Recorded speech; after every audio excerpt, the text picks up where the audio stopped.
Extended po ang piyestahan ngayong umaga dahil dadalhin at ipararamdam ko sa inyo kung gaano kasaya makipiesta sa Sinulog Festival. Viva Pete Senyor! Maayong buntag sa mga kapuso nating Cebuano. Talagang one for the books ang experience ko sa Sinulog, kaya ito po, panoorin po natin.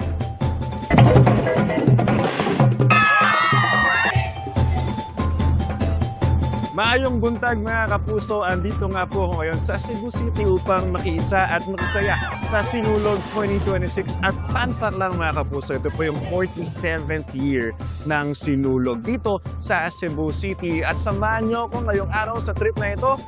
Pete Senyor at Happy Sinulog 2026 mga kapuso. Ang Sinulog Festival ang isa sa grandest at most colorful festival sa Pilipinas. Ito ay ang kapistahan ni Senyor Santo Niño sa Cebu. Halos isang buwan ang selebrasyon ng Sinulog Festival. Kaya naman buhay na buhay ang Cebu sa iba't ibang activities.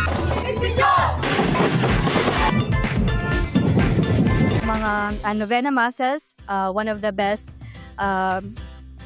thing that we Cebuanos na dapat gawin namin kasi as part of us being a Catholic and we praise Senyor Santo Niño. How was it so far? Pretty amazing. We're really enjoying the festive. Most people that we've engaged with up to now have been quite nice.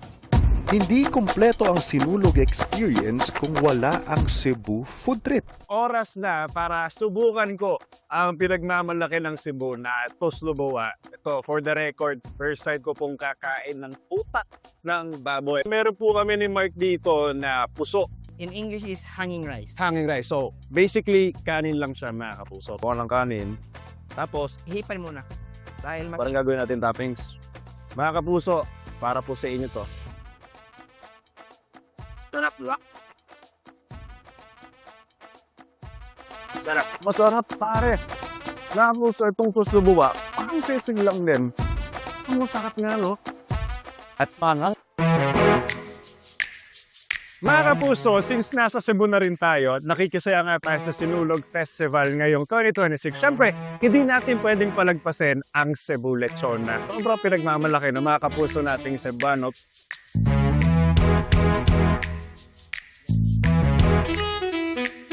Iba talaga ang lechon dito sa Cebu. Yun ang mga sabi ko mga kapuso, ibang-iba, malayo sa nakasalayan natin sa Maynila, no?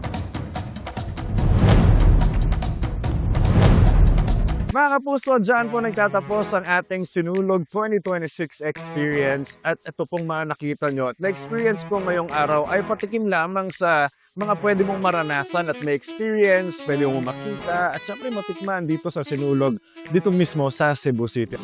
Pero higit sa makulay at magarbong pagdiriwang, mas nangingibabaw sa akin ang paghanga sa debosyon ng mga Cebuano kay Senyor Santo Niño.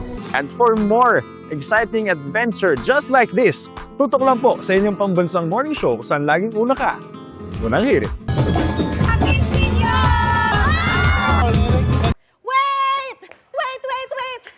Wait lang! Huwag mo muna i-close. Mag-subscribe ka na muna sa GMA Public Affairs YouTube channel para lagi kang una sa mga latest kwento at balita.